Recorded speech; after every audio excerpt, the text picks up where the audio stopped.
Seni alğaç görgönümde sezimdi baylagansın.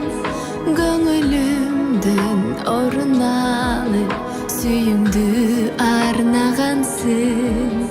Жарк этип sen күндөй болуп, жаз болуп жайнагансың. Ал олонуп көзүң жанып, жан дүйнөм арбагансың. Билбептирмин мен ошондо арманда каларымды. Жараланган каркырадай канатым сынарымды. Ошол күндө унутабай билсеңди.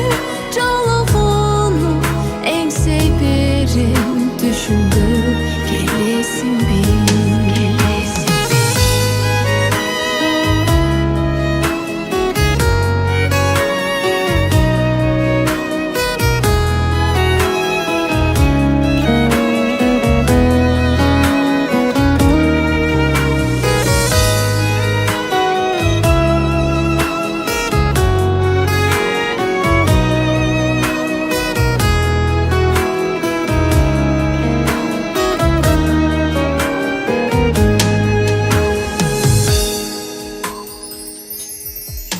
Geceyip men düşünüpmün mahabat sakındarım. Canımda sen жүрсүң дагы, болбодуң асыл жарым. Армандуу бул жалган дүйнө, буйрубас махабатым. Каларым мен башкаларга сүйүүсүз жашабасам.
Билем, сен зинаңды эч качан унутпайсың.